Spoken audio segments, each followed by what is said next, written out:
It used to be hard to find the exact auto parts you needed, and that meant spending a lot of time at swap meets. It's a different game now when you can order exactly what you need from eBay Motors. They have 122 million parts, so you can always find the right fitment. Spend less time searching and more time building with the eBay Motors app or visit ebaymotors.com. Let's ride.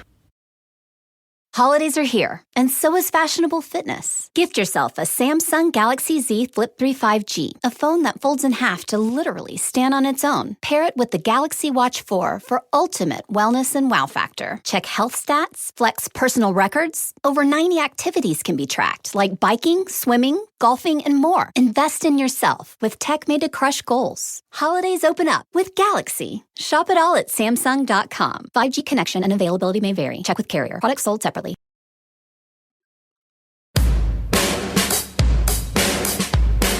Hey everyone, this is the Almost World Podcast.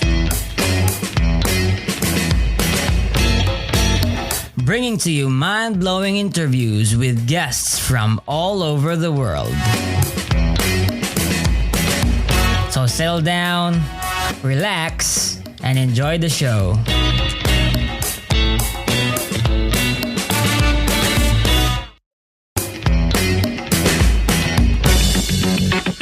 Oh yeah, by the way, if you like the podcast, please support Elmo's World Podcast on Patreon. Your support is what helps the podcast improve more and more.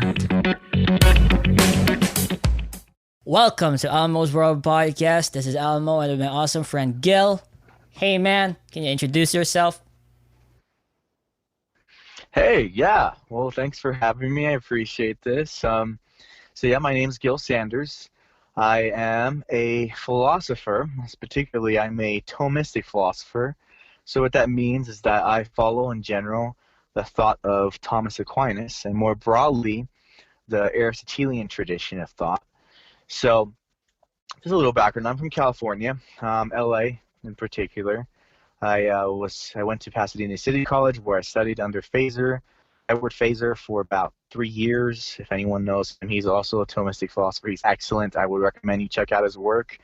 I studied under him for a while. He's been the biggest influence in my philosophical life as of late. And I transferred from Pasadena City College to go to Cal State LA, where I graduated and got my bachelor's degree. I am now in the process of getting my master's degree at SES, which is Southern Evangelical Seminary. It's also going to be in philosophy. So I've been studying philosophy since I was I think 12 years old. I had questions about, well, what is truth? Why should I accept one view over another? I had all these different views coming at me when I was a young age. So I wanted to know what the answer, what the truth was. And for a while, I was involved quite heavily in debates. So I've been in philosophy for at least maybe 15 years, at least 17 years. It's a great passion of mine. And so I have a blog, actually, thomisticthinker.com, where I post my more intellectual thoughts regarding political issues, especially controversial ones, and in regards to more philosophical argumentation, things people might find a little dry and boring at times, but that really interests me. And another blog that I have is more my ministry kind of blog. It's walkingchristian.com. So I'm a Christian, very strong one, and I believe the evidence clearly points toward it being true. And so in walkingchristian.com, though, I don't focus really more on apologetics or anything. I focus more on how to live out the Christian life. How do we practice humility? How do we practice kindness? How do we help the homeless? Things that I think the church needs, and how do we address certain sins? That's my goal with that website. So those are my two kind of blogs. And in real life, I'm actually an IT guy. I've been working, doing support, doing software, networking, and all of that stuff. I actually really love computers, so that's also a second passion of mine, besides philosophy and ministry.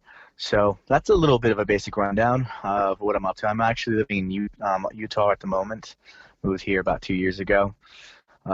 California was too much of a, how would you say, a hellhole in terms of its management, and so I was like, nah, too much taxes. Traffic sucks, so here I am in Utah.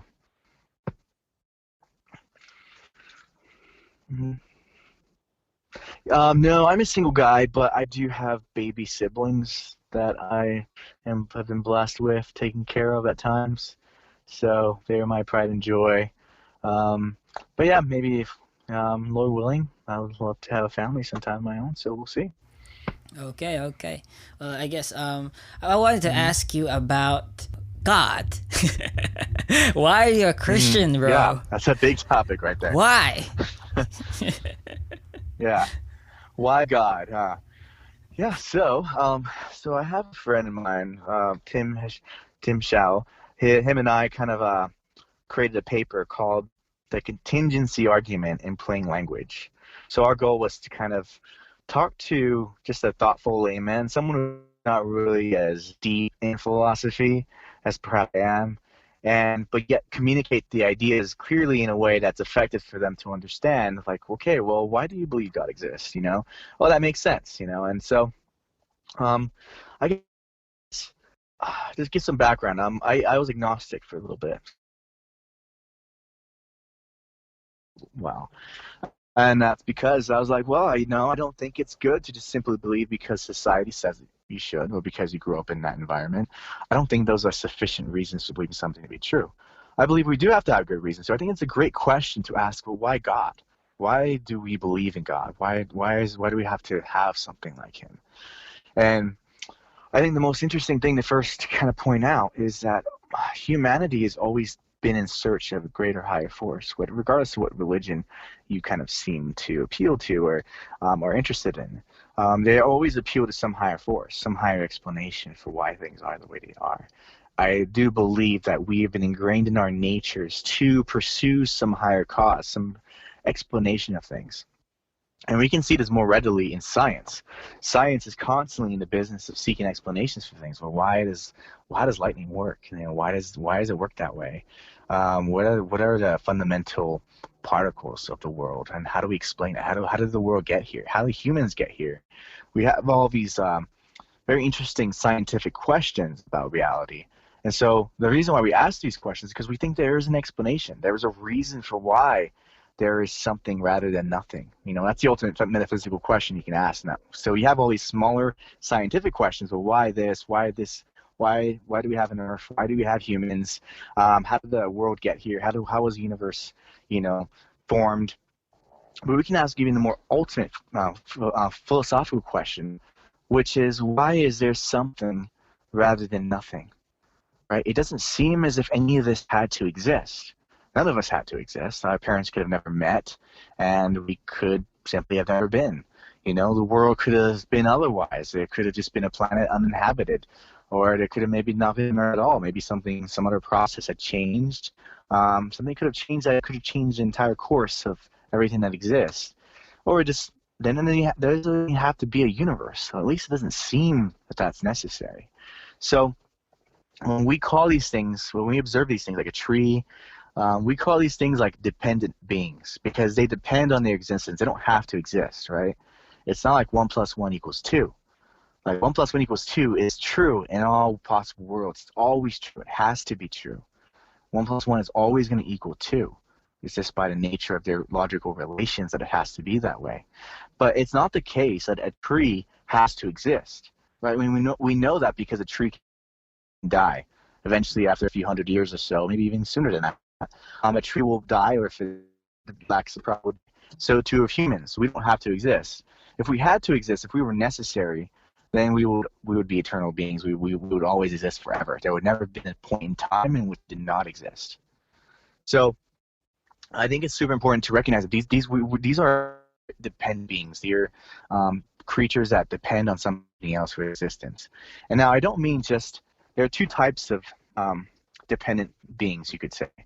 Like in a sense, you and I, we were dependent on our parents, but not anymore, right? Like we did need our parents to create us, but we don't need our parents anymore to continue living, right? We can still exist without them.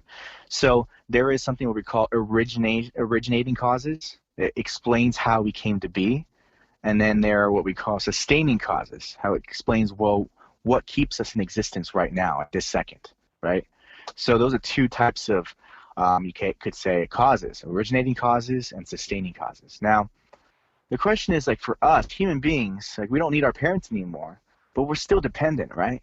We still need the air to breathe. We still need the proper gravity in order to have a hospital environment to live in. We need our molecules and our particles kind of structured in just a particular way so that we can survive, we can live as human beings. And we need the laws of physics, and in particular, to hold those particles together every single second in which we exist. So when you keep going down the lines of explanation, whether you're going to the chemical construction of human beings, down to its neurological structures, down to its atomic structures, down to its the most basic particles you can perhaps imagine, and you're going down to the laws of physics. You keep going down the chain of explanations for why we are the way. Why do we exist right now, right here and now? Why does anything exist right here and now?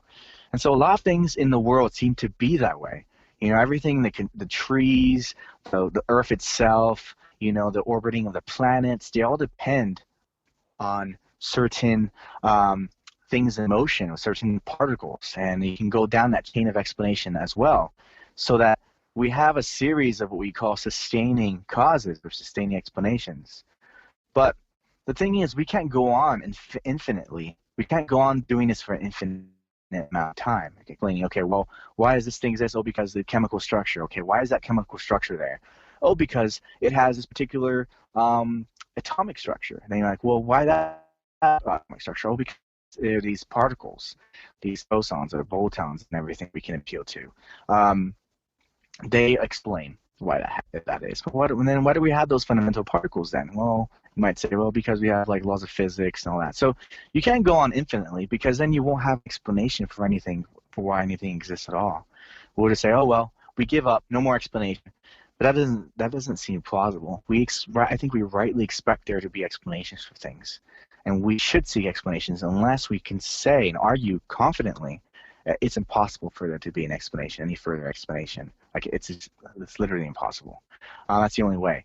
But I do think we can go to a fundamental explanation of things, something that doesn't need an explanation from something else. It just is. It just has to exist by its own nature, because a good analogy would be like, say you wanted a pencil, and so you asked your friend, hey, can I borrow a pencil? And your friend says, oh, no, but I think I have a friend who has a pencil. Let me ask him. So he asks his other friend, and his friend says, oh, no, I don't have the pencil, but I think my friend Eric, he has a pencil.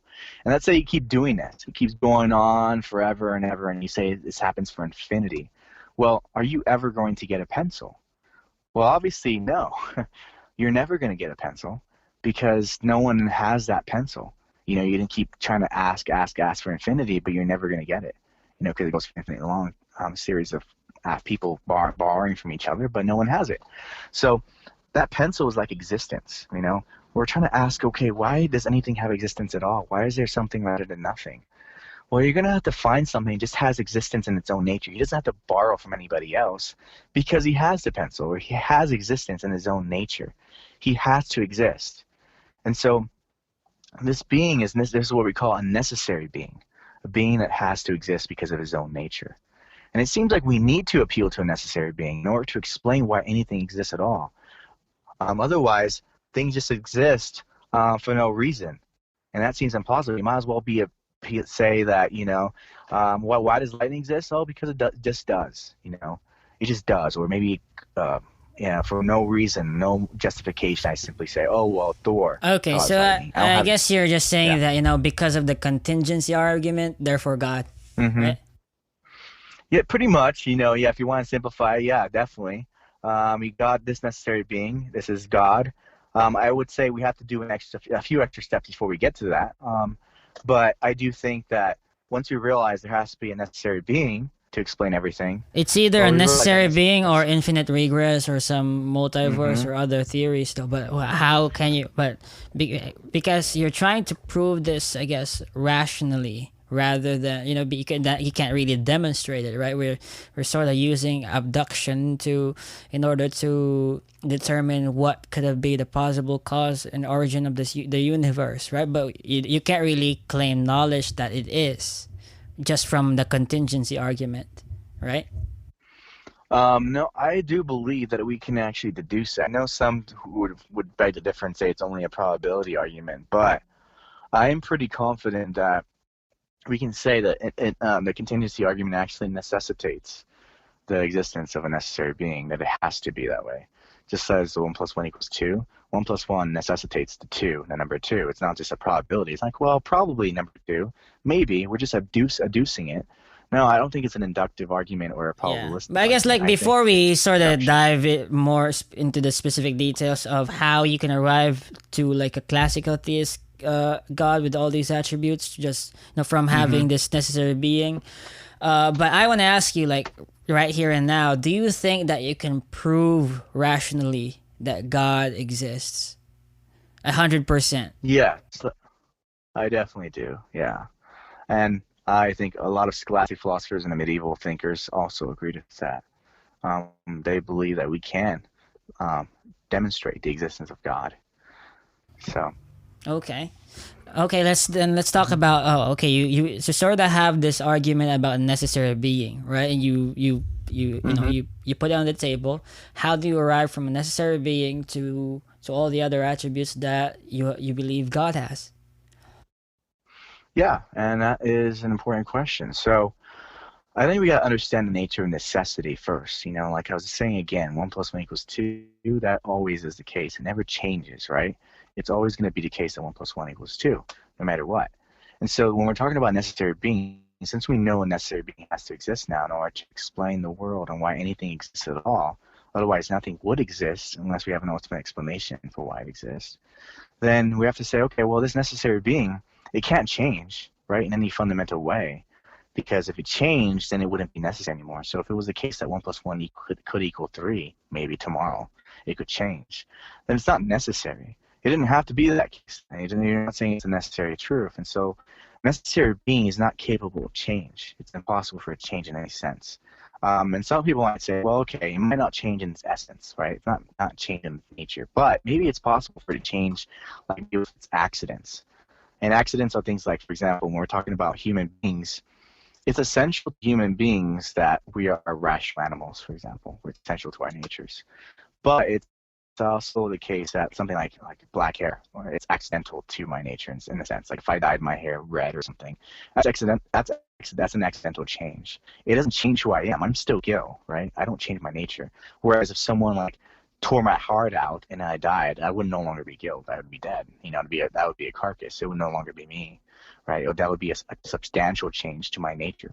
So one would be inclined to say that, okay, well, the necessary being maybe can't change in its substance, in its essence, but maybe perhaps this being could change in its accidents.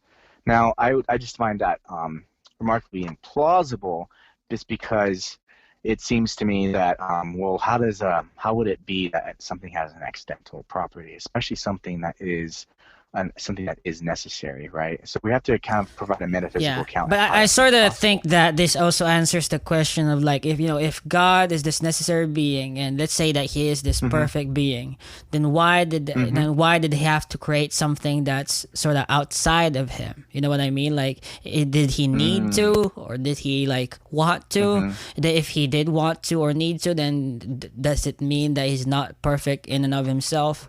And just or not satisfied or something. So like, Yeah. So we're kind of jumping into the will part. So yeah, if this necessary being has a mind and a will, I would say then it can't be the case.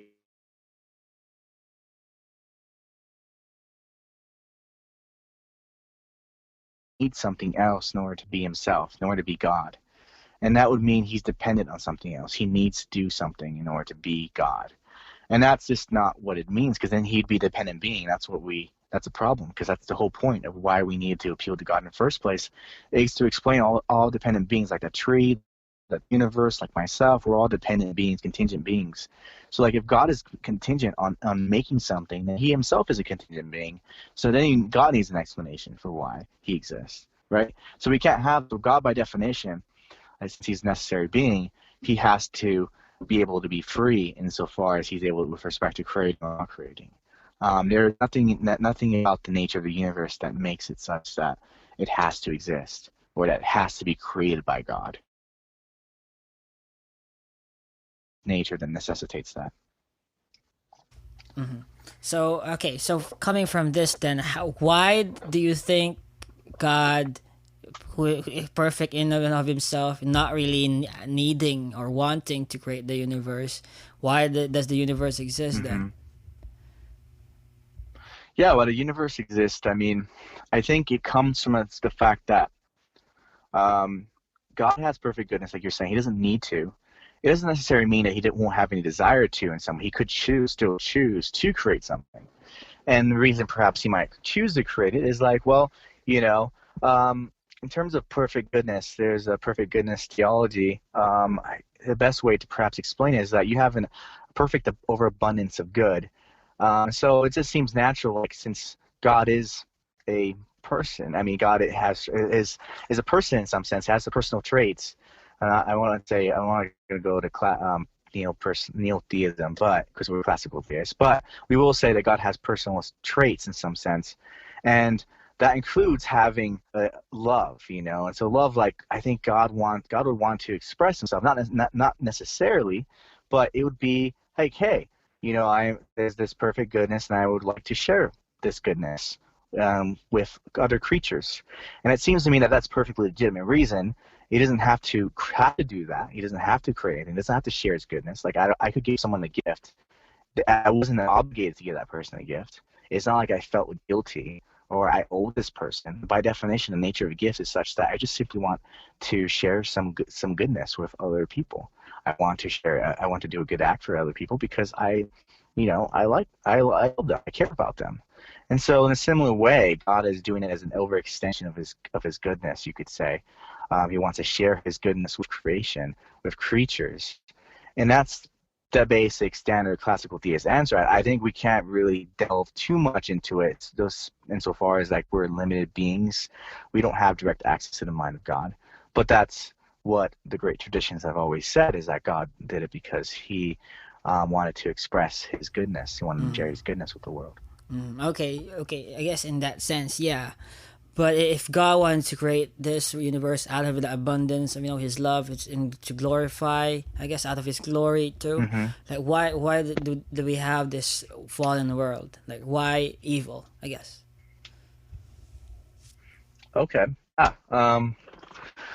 So when you create something, when God has to create something, he can't create himself. In order to create like absolute perfection, right, in a strictest sense, by definition, we admit that God is perfection, right? But in order to do an absolutely perfect world, God basically had to create himself, and that's impossible. But say, for example, God tried to create himself. Well, whatever he created would be a created thing by definition, so it wouldn't be God, because God by definition is an uncreated being. And so if God did try to create himself, it would be impossible, right? That's an impossibility, because God by definition is uncreated. So he can't create himself. So then that means that whatever world God creates is going to be limited in its goodness, and it's going to have a potential, you could say, to go astray. Unlike God, who's perfectly good and fully good, he has no capacity to sin. Well, whatever he creates, though, necessarily is going to have a potential, you could say, to stray from the good. Just because that's what it means to create something. Like for God to create another creature, he's basically actualizing something. Like say, for example, like we took a unicorn, the essence of a unicorn. Well, a unicorn is possible. It has a potential, I guess you could say, almost in some loose sense, a potential to exist. And God could actualize that potential and make it real by saying, hey, let there be unicorns. And there it is. There's unicorns. And so unicorns have potential to exist. And insofar as they have a potential to exist in a lesser way. In a way that, like, say, they could get harmed. They could die. By definition, they could die unless God supernaturally intervenes. By nature, they're going to have potential to go out of existence, because they never had to exist in the first place. So there's always going to be a potential for it to go out of existence in the same way. It's like a symmetrical relationship there. And so, by definition, everything that God creates in the created order is going to be limited and it can possibly go astray. And so that's one thing, is that God can't create himself, and whatever he's going to create is going to be able to possibly go astray. So when he creates creatures, especially that are like himself in his image, well, God is free. God is free ultimately to always do what is right. That's true ultimate freedom. But creatures, though, given so far as they are not God himself, they are always going to be limited, going to be able to choose otherwise, to choose contrary to the good that God has willed for them. And so I guess the ability to freely will one thing or another in a limited sense for humans is limited. Our freedom is definitely limited. It's not like God's absolute freedom. So our freedom, human freedom, is limited. So we're able to choose whether to accept God or to reject God. And that ability then allows for evil to persist. And so I think that evil is it's a natural consequence of creating anything. And so for example, for us scholastics, evil is not a positive thing. You don't find evil as some stuff out there, right? Evil is always parasitic on the good. So what that means, in order for evil to exist, there has to be some good that is capable or has some potential to lose some feature in some way. Evil basically is the privation or the absence of good that should be there, right? So take, for example, blindness. Blindness in some loose senses is a bad thing for our human nature, because we're supposed to see by our nature. That's a part of our essence, or at least our properties, is to be able to have sight. And so when we don't have sight, that's an absence of a good that should be there. So it's a bad thing in some way. And that happens because, again, we have potencies, we have potentials in our natures. Just because that's what it means to be a creative thing, is to have potencies. So our nature is able to be corrupted in some way. So then our wills, in turn, are able to corrupt that nature. Since we're self-directed wills, we can choose our path, our course of direction in some way. And that means we're capable of actually corrupting ourselves, of choosing what is bad. And I think that is something that's fundamental to creation. But so God's not responsible for any evil that we do, simply because we chose it ourselves. Now God, though, being perfectly good, will use all things for a good end. And that's what it means for him. He's going to use everything, whether it's evil, whether it's good, for some ultimate great purpose. And so we can rest and assured in the fact that since God is perfectly good, that therefore he will bring restoration to the world, given that is his nature. He loves what's good. He loves himself, and he wants others to be able to enjoy the goodness of his nature, to be able to share in his essence. And that's the goal of creation. And that's where we get to Christianity. I think we have a great answer that Jesus came. Yeah, but before that, so you just said that God, allowed the potency of evil to actualize itself because of a greater good, which is that God wants to share His goodness to these creatures. Mm-hmm.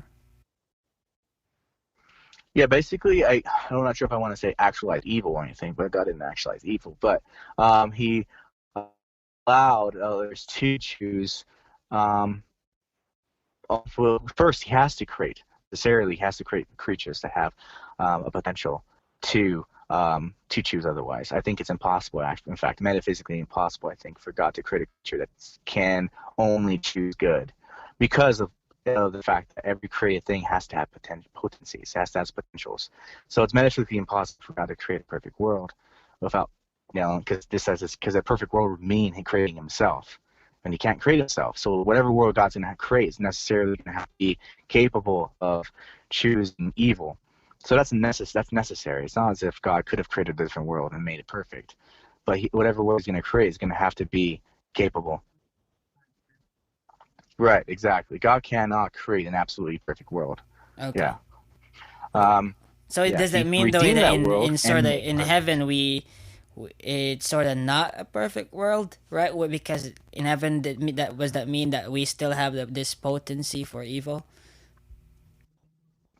Yeah, so that's a good question. So what I would say in relation to that is that what happens is that we are, by default, when God has initiating creation, when God starts off creation, has to have those potentials.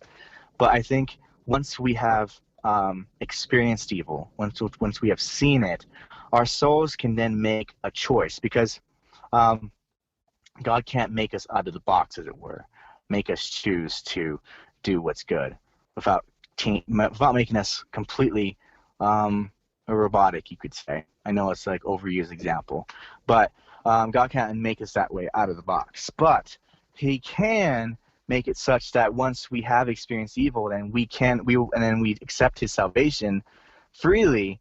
That we will only thereby choose good because we know exactly what evil's like. We've experienced it, so then our wills can then be locked in.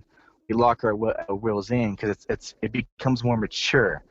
So there's a maturity that's going on, like just like babies can't make decisions, but when they grow older, they're able to make those decisions, and they can actually solidify their decisions, right? They understand what they're doing, and they can say, yes, I will go this path. So it's sort of like in heaven we can choose to do evil, but because we're mature and we learned about evil in our time on earth, that's why we're never going to do evil in heaven. Correct. Yes.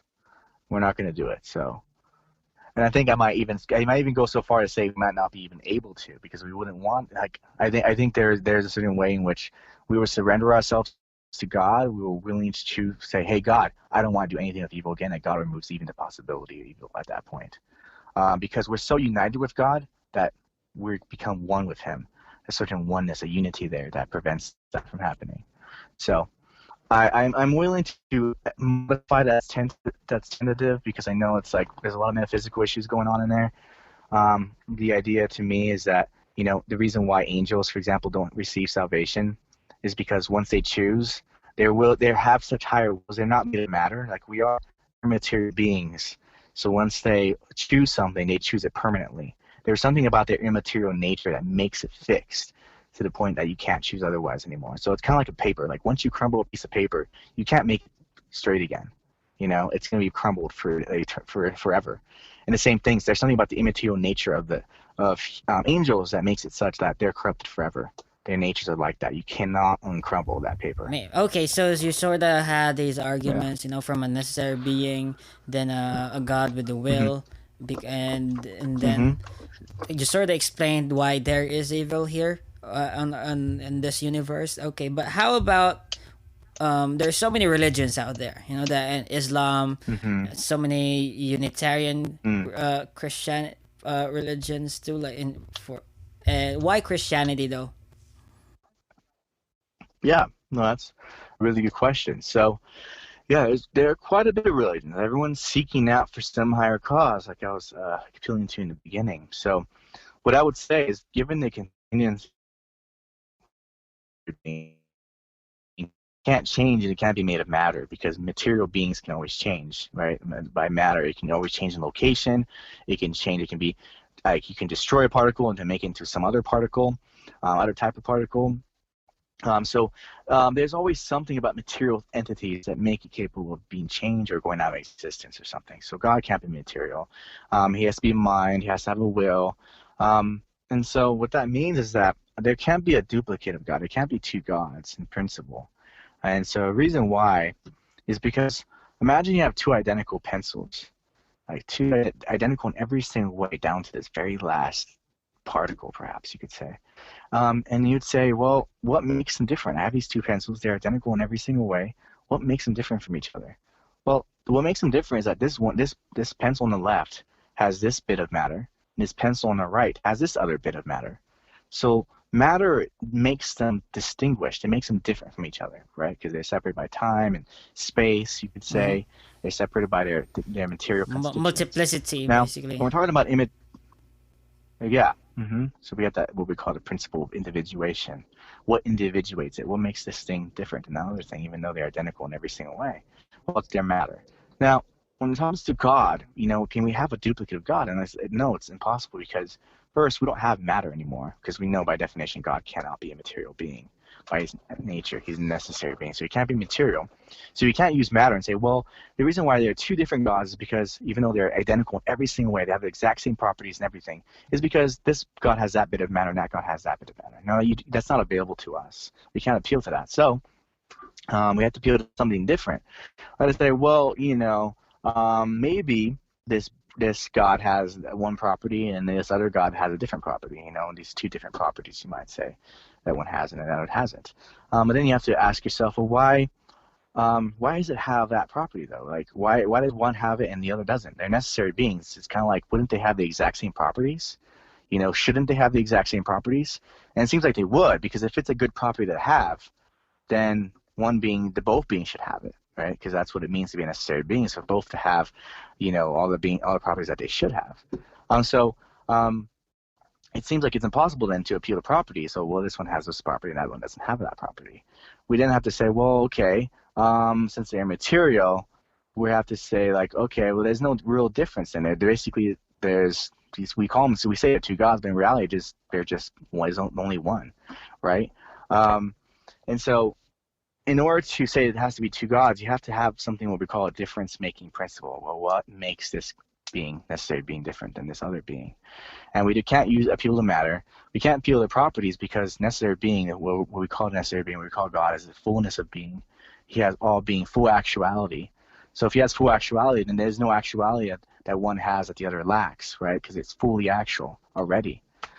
So then there has to only be one in principle. It can only be one being in principle. So this is pretty important to know. So it can only be one necessary being in principle, precisely because this throws out of whack all the other religions that say there are multiple gods. Like, there's tons and tons of religions that say there are multiple gods. And, well, if there can't be multiple gods. There has to be one supreme ultimate God. It could be like lowercase gods, you could say, but it has to be one ultimate God. And so a lot of religions miss out on this, like for example, the Buddhist religions or Hinduist religions, some forms of them anyways, because Hinduism does have its one rare strand. It does have belief in one ultimate force, which is really interesting. They have a monotheistic tradition, basically, in Hinduism. But ignoring that, most of the standard, Buddhist, Hinduism, modern anyways, they do believe that multiple gods. And so it seems to me, if you claim to be like an enlightened being, you would know the deepest truth about the world. And what is the deepest truth about the world? Well, it's that God created it, that God made it for his glory, for his goodness. And that's the deepest thing. And so I think these religions miss out on the deepest truth about the world. It has been known for quite some time through philosophy, through just like our common sense, you could say.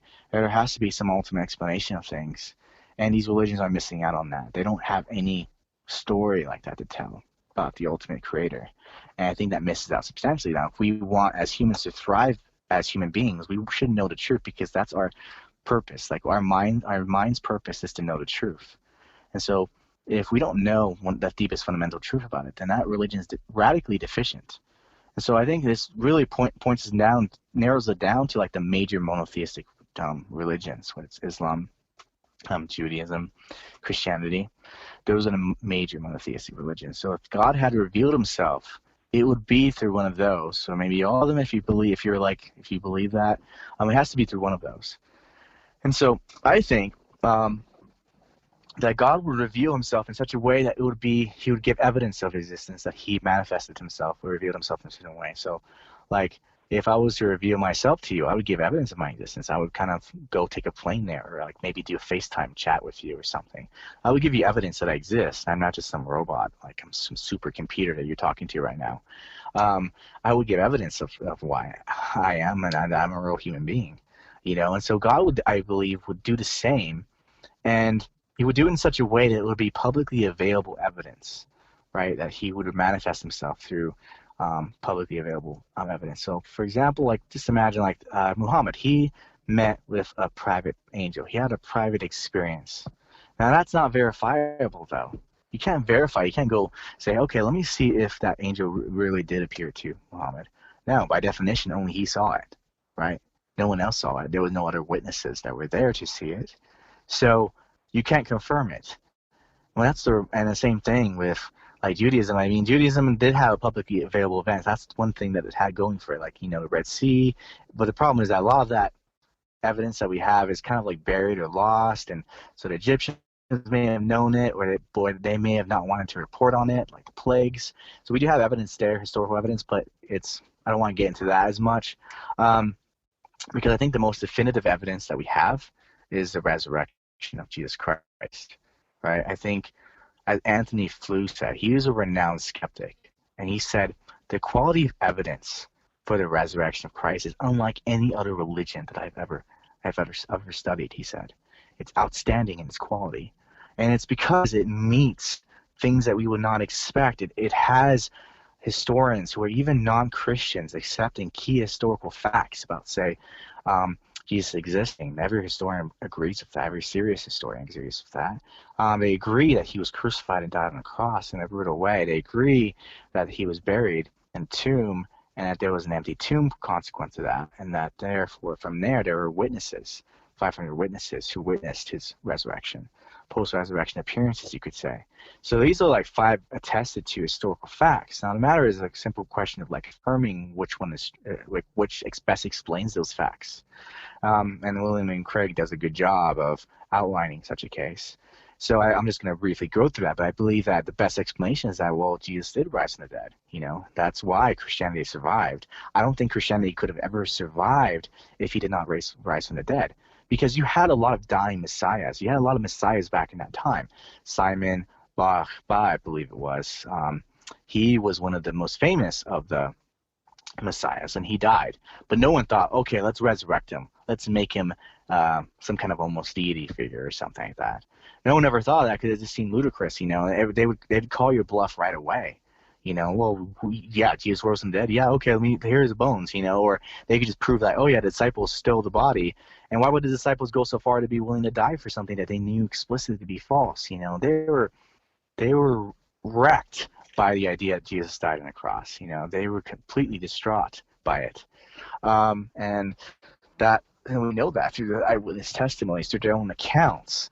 So I think the best explanation is that Jesus did rise from the dead, and I think this is remarkable because, you know, this is publicly available evidence, unlike any religion that we have available to us. And so that would be a very powerful reason. I think Jesus' resurrection is very powerful, and also the fact that monotheism is very strongly confirmed in the entirety of the scriptures. You know, I am, it says. I am, I am who I am. He's being itself, basically. I am being, it's saying. So it's affirming what we have discovered through philosophy about the nature of God and who he is. He's omnipotent. He's omniscient. These are all the properties that are affirmed there. And so another thing, too, is to about why Christianity is true, I think, is if you evaluate the anthropology of, or basically human nature. If you look at throughout all of history, the corruptibility, the evil of men and what they can do, the selfishness. And if you look at any kid, any baby, you can see how selfish they are. They don't want to share. It's mine, mine, mine. You know, you see this all the time. It's something ingrained in the human nature such that it has corrupted it. It has kind of thwarted it from its good. And so it seems like, well, we're going to need, there is a perfect law. We know in our moral law, there's in our hearts that murder is wrong, rape is wrong, being prideful is wrong. You know, we have this sense of morality, and we realize that we fail it drastically. All the great ethicists, like whether it's like Confucius or Aristotle and Plato, they all recognized the fallenness of men. They say we're capable of great evil, and we are enslaved to our desires, to our passions, it says. And so it's a remarkable thing. And I think if you have a religion that recognizes our need to be saved out of this state and recognize, okay, well, our sin is against God because God exists and the moral law is an expression of his nature because he's goodness itself, God is. If we'll see this through philosophy. You'll find that out through Aquinas and Aristotle. And so, you know, then what's like, well, what we need is not another self-help book. Self-help is not going to get us out of this mess. Because the problem is as a self. The self is the problem. You can't help the self when the self itself is what the problem is. You know, you're going to need some divine source to get you out of that wreck. And so that's what Christianity, the message of Christianity is, that you can't save yourself. You can't do it. Only God can, because our natures are corrupted. And so that displays a need for Christ, a need for a Savior. Like, you know, as Plato's predicted, he says, if the righteous man came, they would crucify him. They said they wouldn't want nothing to do with the righteous man, because if he would unveil their wicked ways. He would be so righteous in comparison that they'd feel dirty and disgusting, and they'd hate that. They hate that shame.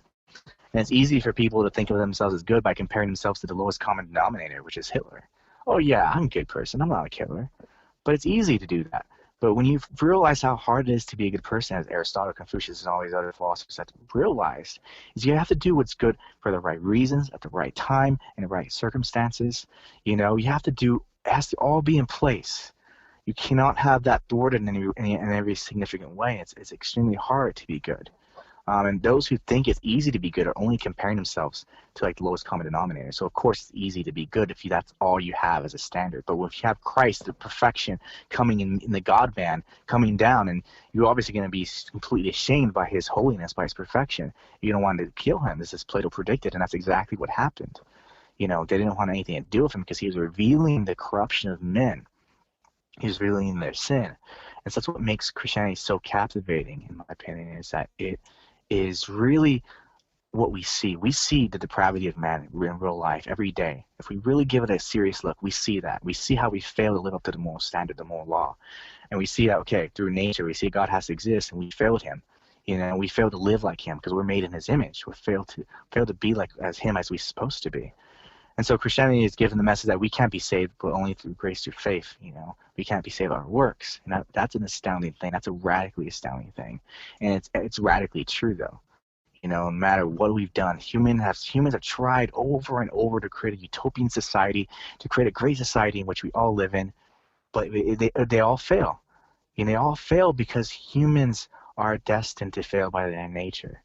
They're destined to fail no matter what good society they try to create. Yeah. Just to summarize what you've said, bro, I guess like you started with comparative religions, right? Yeah, you criticize Hinduism and Buddhism and all these polytheist religions that they sort of did not really dive into the big question of the big answer, which is that this universe is created by this divine being, right? And this exactly. Yeah. And then you also sort of criticize Islam with like the Prophet Muhammad not like sufficiently proving himself to be the prophet, and all other critiques. Of course, it's really it's a big religion, so there's, I guess, that you have all other arguments for that too.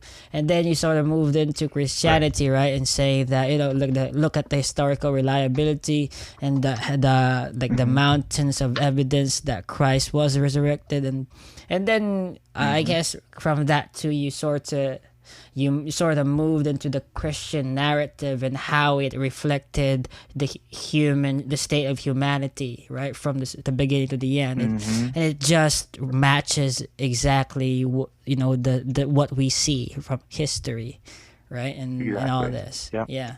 Okay, and now you're saying we're talking about a perfect society. That I've never talked that much about politics here on my podcast, but maybe you could share, like, as we are Christians, right? But there are only like maybe 2 billion, 3 billion Christians maybe on this earth.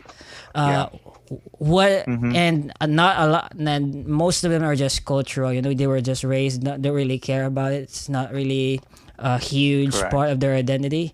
But if how should Christians act in this world accordingly, and what kind of society should we strive for? And if this earth is simply like temporary and our time here is just short, and we're really here for evangelism and glorifying God with our lives, how should we do it?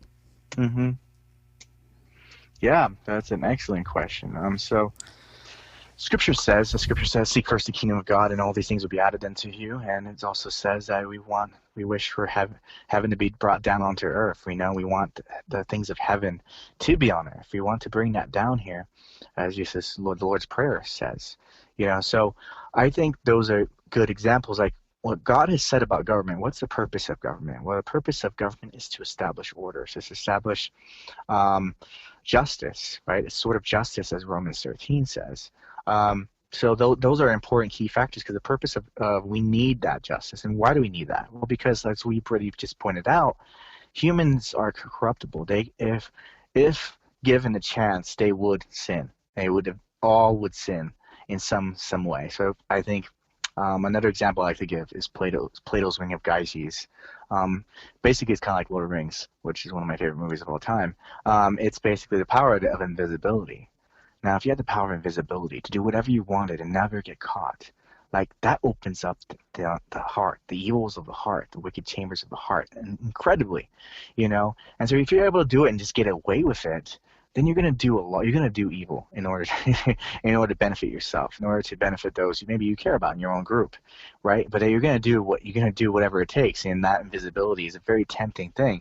So that's why we need government, though, because if we have no society, no society in which we're held accountable to, no social order, no thing that protects our individual goods and our rights, and then everything goes. It becomes an anarchy, and anarchy ends up in death. So as Christians, we do want to promote life on this earth. We do want to promote goodness. But we realize that every system that man creates is going to be flawed because it's man. You know, it doesn't matter what government system you had, like monarchy, or you had a republic or a democracy.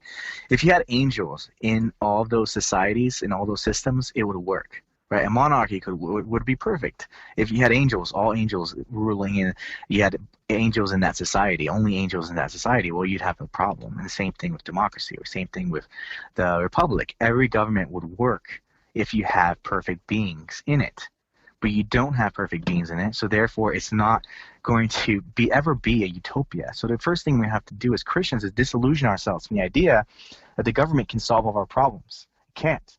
It won't. It's not the solution. Christ and Christ alone is the solution. He's the only way in which we can restore our souls to its proper end, to its proper good. And so the goal of the society is to approximate that, though, as close as we can, but without using power to do so. You know, power is a very manipulative thing. It's a very corrupting thing. That's why absolute power corrupts absolutely, as the saying goes.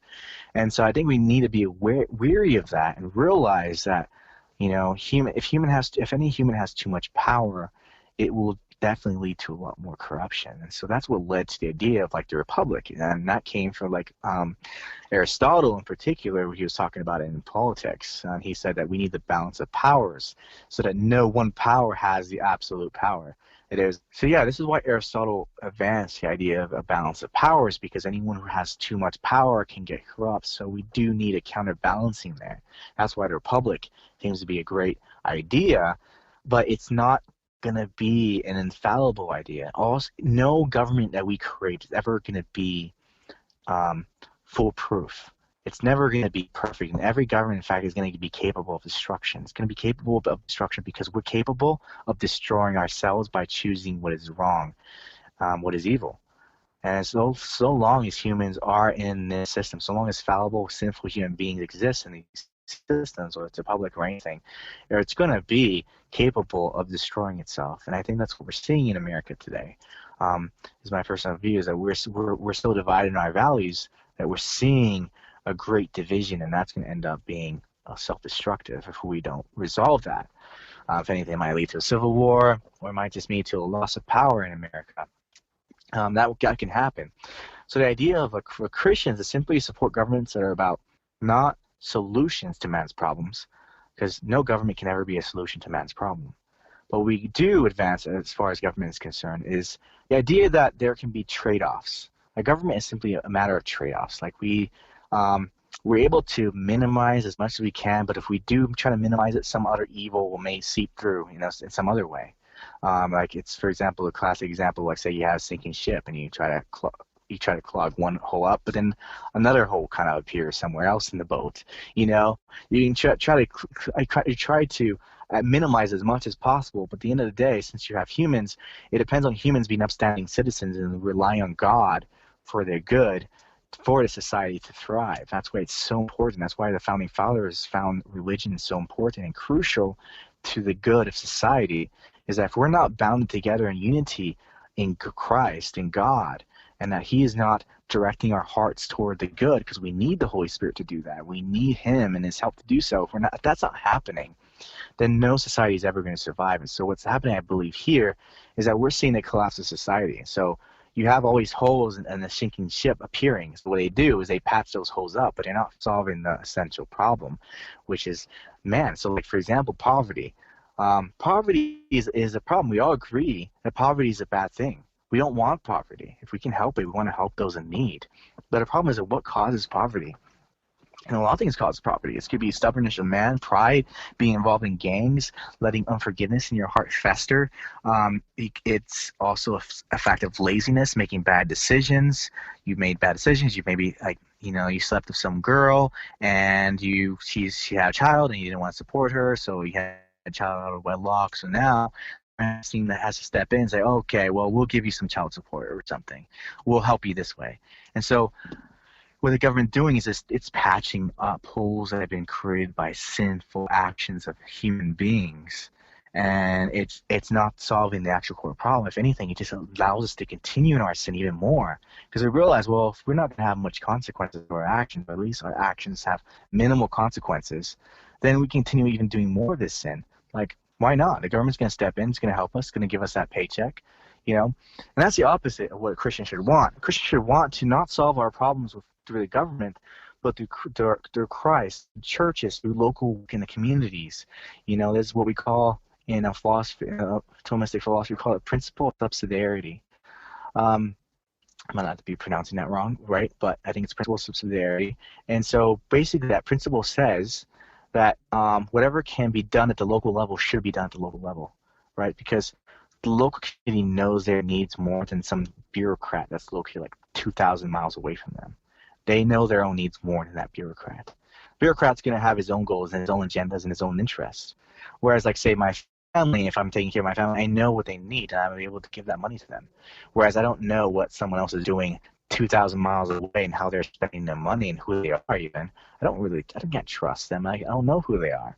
So it's better for communities to help each other, whether it's like nonprofit organizations, local cities going together and helping out their communities, and churches especially, taking care of the poor, giving food to them. They should be doing the work. We shouldn't be delegating responsibility to the government. That's not the goal. And in some extreme situations, yes, we may have to use the government. Say, for example, mass, we're going to need help from the government, right? There's nothing wrong with some government sometimes in some dire situations, but it should never be the default. We should always default toward having ourselves help the government, having ourselves help people in the community, rather than letting the government do our work for us. And I think this is good to do, because when we do this, we cultivate virtues in people, character traits, because when I'm helping someone else, I'm taking responsibility, I'm taking action. I'm using my will to will the good of somebody else. Whereas if I just let the government do it, I don't go out there anymore. I just sit down in my home, maybe play video games, and think, okay, I did my part, I pay my taxes, the people are being helped. That doesn't cultivate good virtues, good character. And I think it's very good that we do advocate as Christians subsidiarity. And so that's why I identify, I think every Christian should be a conservative, particularly because what we are conserving are the values of Scripture, the values of God's Word, traditional marriage. We're advancing things that God values, what is right in His eyes, not our own eyes. We're conserving what God has preserved in His Word as right and holy and true, that we should serve Him with all of our heart, mind, soul, and strength. And so when we do that, that's the conservative idea, is that we do this locally, and then that takes it to the government, because then we're going to be electing people who advance those beliefs, who advance those values as they should, and that would make a better society. It won't make a perfect society. It will make a better society. And so that's our goal as Christians, is to be light and a witness to those around us and show them the love of Christ in our efforts to help the community. And that's what I'm hoping to do in my own life. I'm not just trying to say this is what you should do, but I'm trying to walk the talk. I'm trying to really make a difference in my own community, because I think that's what matters. That's the heart of how we change things in our world. We don't appeal to government, but we take action and rely on prayer and the Holy Spirit and the gospel to make a change in people's hearts. And then we work together as churches to continue that difference and continue to disciple each other, make disciples that make disciples. And that way we can grow in the knowledge and truth of Christ, and we can grow and thrive as a society as a result. Because if we don't do that, if we rely on government and we just the government pays off whatever we do, if no matter what our consequences are, well, we're not going to learn from our consequences. Like a parent, saying, "Oh, I just stole a car." It's like, okay, a rich parent says, "Okay, I'll just give you the money." He pays the guy that I broke the car. So I'm not going to learn anything. I can just break whatever I want, and my parents is going to keep paying for it.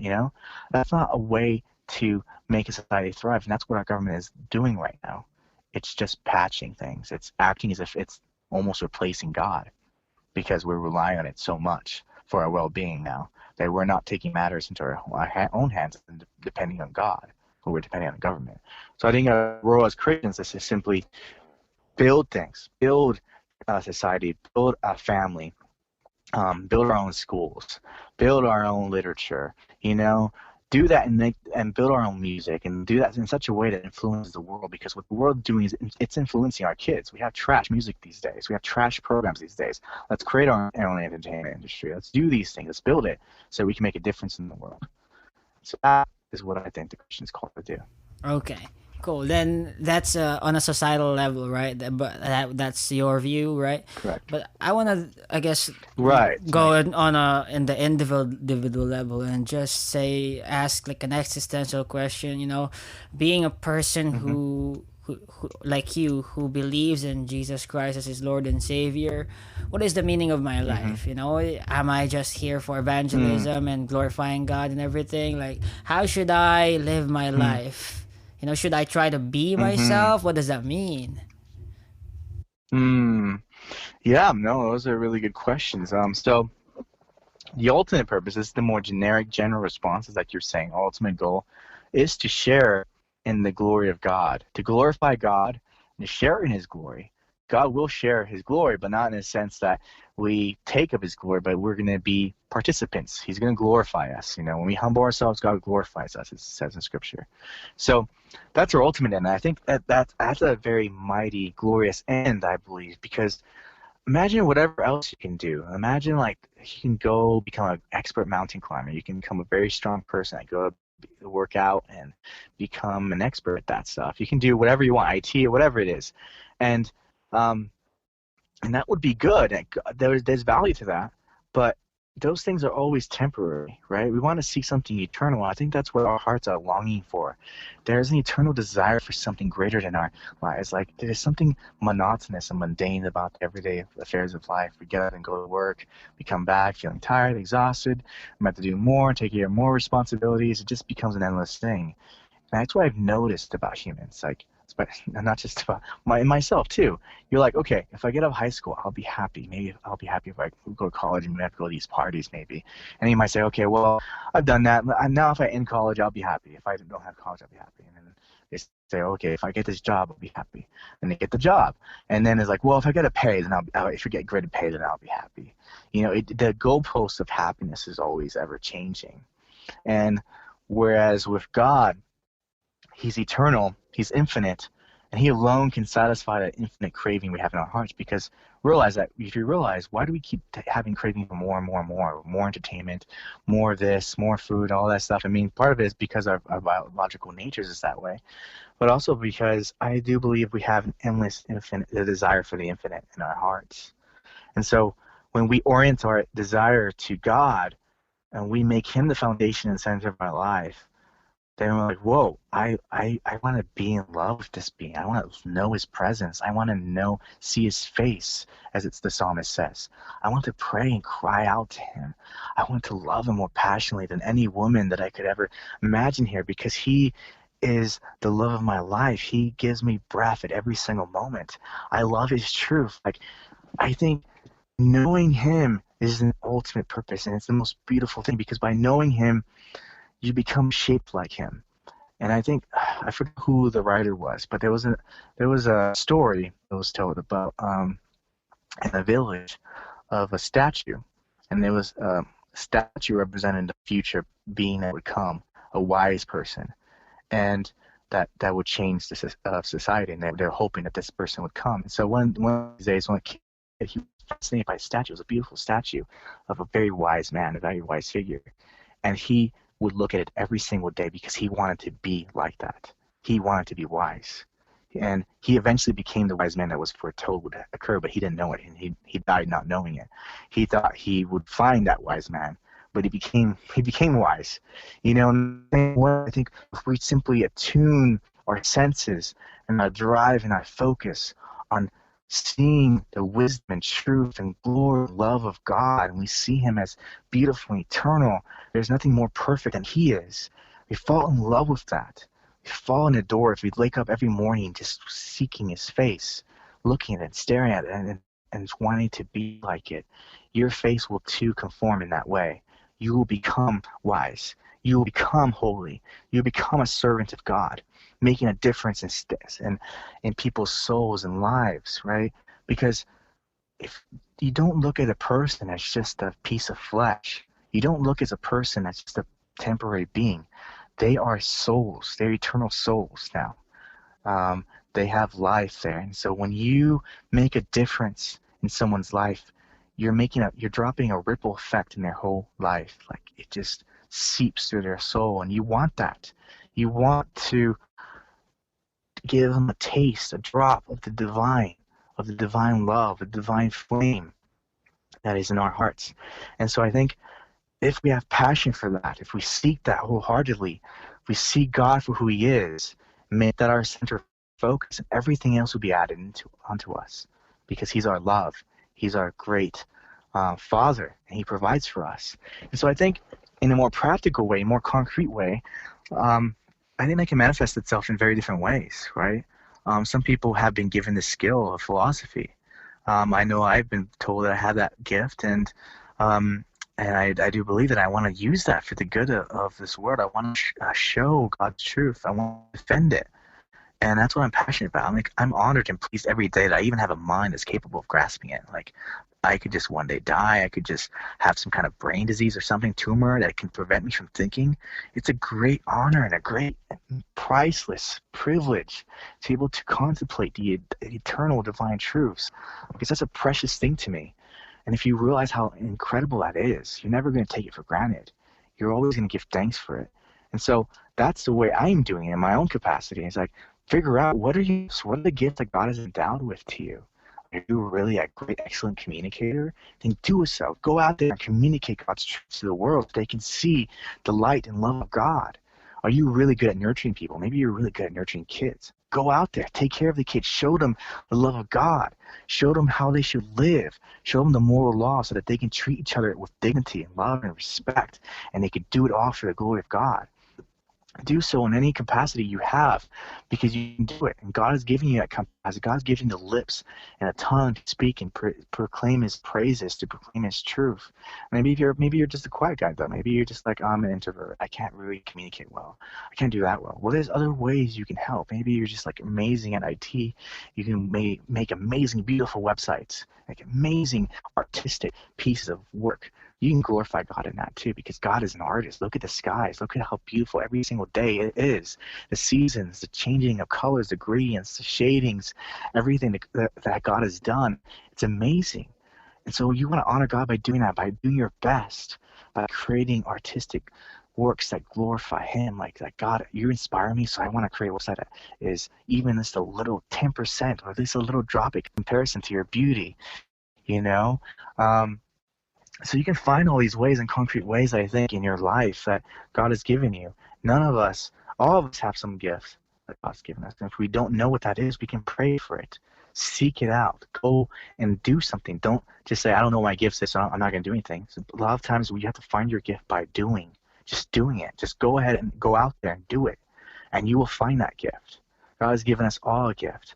And because we're his creatures, and he cares about every single one of us.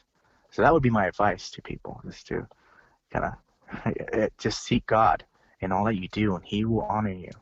Yeah, and that's really awesome, bro. And to be honest, in this episode, I think I just asked you 5 questions, and just to get a summary of your worldview. And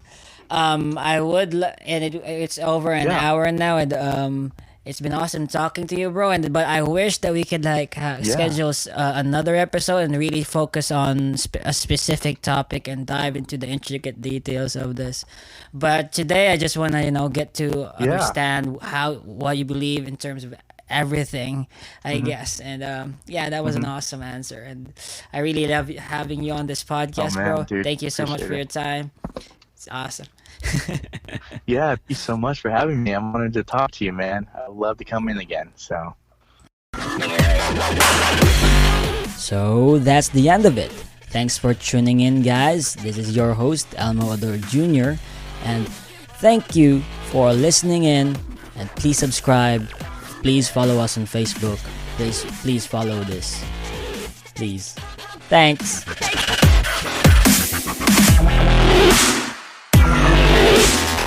It takes a lot of ingredients to fix or build a car, like cooking, but without the frozen dinner easy way out. eBay Motors has 122 million parts. It's always the right fitment, so you can follow any recipe to a T. Whether it's a vintage Italian coupe that's classic like Grandma's meatballs, or a German luxury car that's as complicated as Oma's rouladen, to cook up something great in the garage, use the eBay Motors app or visit ebaymotors.com. Let's ride.